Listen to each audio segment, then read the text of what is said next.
M0FXB Hamtech, welcome to my channel. Let's import the contacts CSV for our new Ailunce HD2.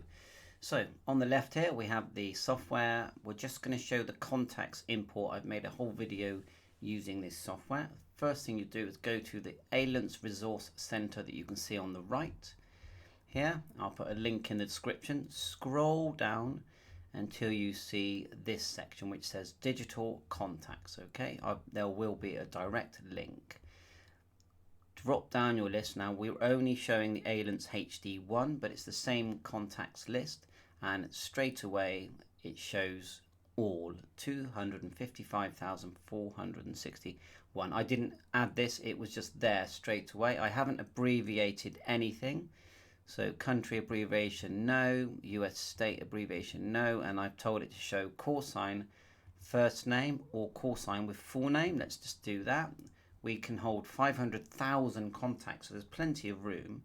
Then we'll just see if we can verify. On the left here it says verify. We'll go UX in lowercase UXT6 download.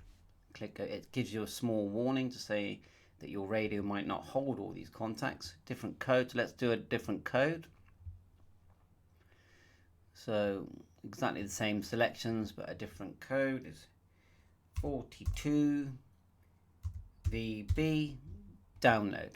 Click OK, and there you are. That's got you to the download window.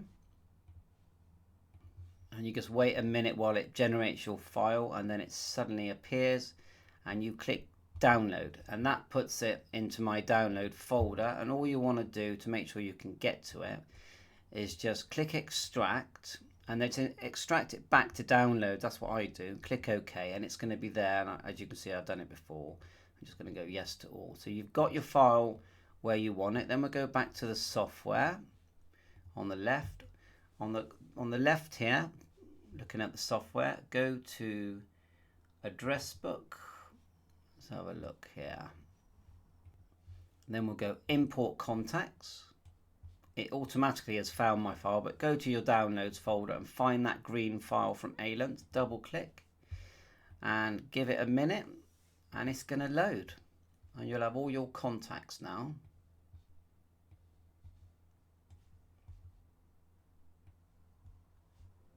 Ta-da! And there's all our contacts.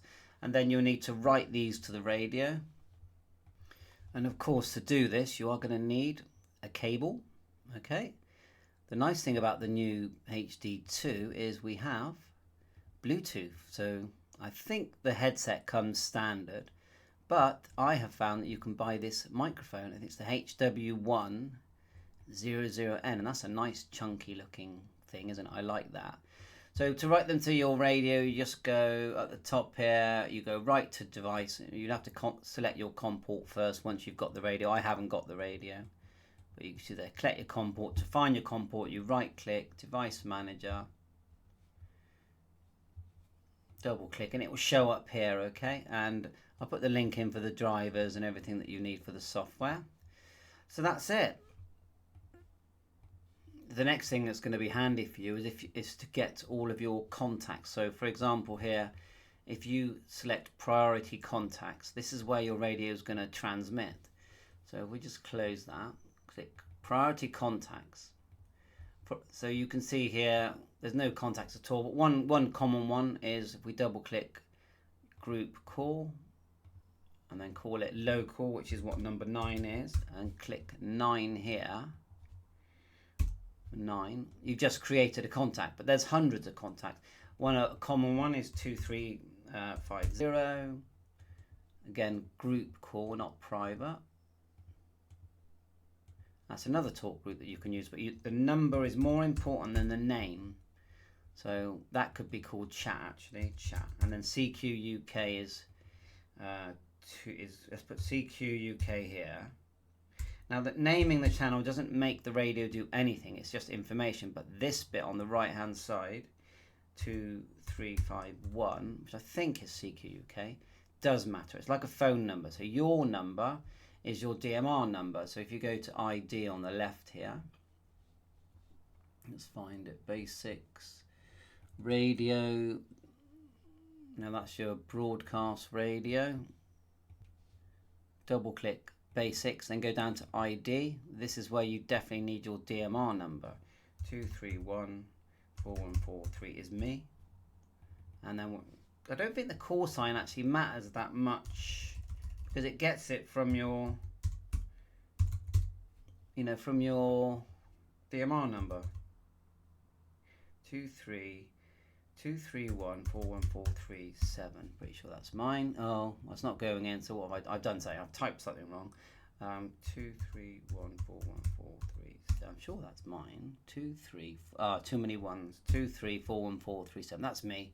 And I'll double check before I use it on air, of course. So it'd be nice to actually import all of the contacts. See the way you got contacts here, import, and then you won't have to keep typing out these different ones. You can import the whole lot. If you look here, there are some resources where you can actually download other people's code plugs. So we've got firmware here, and I'll put the link in. It's called the Ailunce.com Resource Center. Click code plug here, then click download. If we go down here at the bottom to code plug, and there's people that have uploaded their code plugs, and some of them are quite old. So I'd be looking for one in the UK, wouldn't I? So let's go to the UK. Let's find one down here. United Kingdom. Thanks to Brian 2E1COD. Okay, hit that, and then we get a code plug. Okay, you've got that one there. I'll extract it again. I'll extract it to the same folder. So extract. I'll just click downloads, click OK. There's a code plug. So we go back to the software, go File, Open. There's Brian's code plug there. So hopefully that will go in. Very nice. It's got his call sign in, but of course remove that. Don't use that. So I'll just go like so. 2341437, and I'll go M0FXB. And this is a really good way of seeing how to use a code plug. So that's in there now. And if I say, oh, that's the wrong one. I'm going to go save, file, save. Okay, and that's already saved it to the same place. And look at all these contacts. Way easier, isn't it, if you've got them already there. Now, if I export that to my desktop, we'll call it my contacts, and it's exporting. You can see here a CSV file, actually not desktop, downloads, my contacts, save. Okay, we'll have a quick look at Brian's while we're here. So we'll go basic settings, basic information, even picks up his serial number, which is not mine. Oh, that's your buttons. See that? Buttons. So I double hit key setting, and then look, you can program all your buttons. Quite a lot. Look at all that. Oh my god. And it definitely does promiscuous mode, all that kind of stuff. Half a million contacts. Looks like you can program buttons on the keys. I've never done this one. One key call. Look at that. Which key is it? You've got 1, 2, 3, 4, 5, 6 there. Then 1 to 16 there. So I've never ever done that. Key ID setting we just did. Channels, what's he got in there? All these channels from Brian. Whee! Okay. Zones, what zones he created? Now zones are, I call them buckets of channels. So this is good because it's got the southwest where I am. Look, all these there. So that's going to be very handy. So imagine here are your channels, and you're putting channels into different buckets or zones. So in zone bucket, say Northern Ireland, yeah, you've got these channels, and these in the middle is your available channels, not the channels you're actually put in the bucket. You get that on the right hand side, and you can send them across with these arrows. So we go to southwest where I am. These are repeaters near me, and they've been put into the southwest bucket, but I can add more. Let's just say this one isn't in there, 25. I highlight it. These are all the channels that are in my radio or in my software, and look, I can send it into that bucket on Southwest. Or if I go to Midlands, look, it's going to have all different channels. Watch the right hand side selected channels change as I go through these different zones, because you decide what channels are in all of your different zones. I could make a new zone here and call it my hotspot. Okay, and then in that I could go back to channels, create all the frequencies of my hotspot, which I'll do now if you want. Channel, say 450 there. I can go 431.550, 431.550, and my hotspot is digital.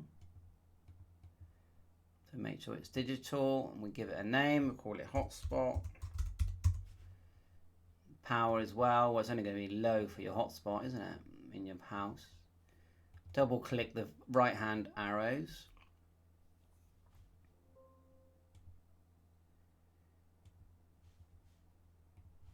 Just move a lot of this over. Change the timeout if we want. Choose the talk group we want it to transmit on when we key. Look, all these talk groups have been put in by Brian. Yeah, and they're actually called contacts. And we've called it there, and then we've created our hotspot channel. Now, if you use manual dial, you only need to create put in there in the hotspot section. You only need to actually put in, if you go back to it, that'll delay a minute, and choose local for 9. There it is there, TG9. Well, now we can manually dial and just stay on that one channel. We never have to move the channel changer on the radio. Go back to your contacts, priority contacts. These are the ones that have been put in. But if we want to, we could have imported the file that we saved. We just go import, my contact, open, and it's going to import it. I know it's going to make my code plug a bit of a mess. Suddenly you've got all these probably duplicates of what we already had. But you get the idea how you can import.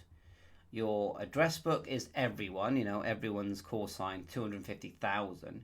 Your contacts are, when you key the mic on your radio, it has to choose within the channel where it's going to transmit. And so if you look at a channel, I know I'm going around in circles here, but it's a bit like that with DMR. So we double click channels, choose a digital channel, not analog. So let's find a digital one. Because analog is just like a normal radio. There, it's digital there. So there's a digital one here. Double click. Oh, we don't want PMR. We want a normal talk group channel. Is there one here? Could choose my hotspot actually. That'll do it. 454, I think it was. Look at the thousands of channels that it holds. Trying to find it now. Go up and down. Digital. Here's one. That looks like a repeater. GB7JI. Yeah, there's one. Now at the moment, it's not set to talk on anything. Look. So when you transmit on this repeater, nothing's going to happen. But if you select, go to priority, and then select talk group 9, when you key the mic, you're going to transmit on 438, 450, which you have to be near the repeater. It won't work if you're not right near the repeater. That's the handy thing about a hotspot. You don't have to worry about that because it's in your room. So you'll receive on 430.850, transmit on 438.450, and it will, when you key the mic, it will talk on talk group 9. This is the important thing, and then that allows you, your radio, to then manually transmit and make the repeater hotspot changed to the talk group you've typed into your radio. So it's all fun. Oh look, endless timeout we've got there. That's perfect. So hopefully that helps you. You can read and write to the radio here at the top, device, write.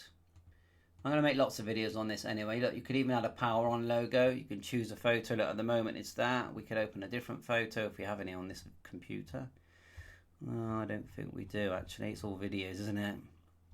So, okay, that's all right, but you get the idea. You can choose a photograph so it boots up with a photograph. So thanks for watching my YouTube channel. And this video really was about importing your contacts your addressed book contact, which is on the screen, all that lovely information when the talk group is busy, and the busy ones are talk group 91 and 2350, 2351, but I'm sure there's hundreds of other ones depending on which server you're using.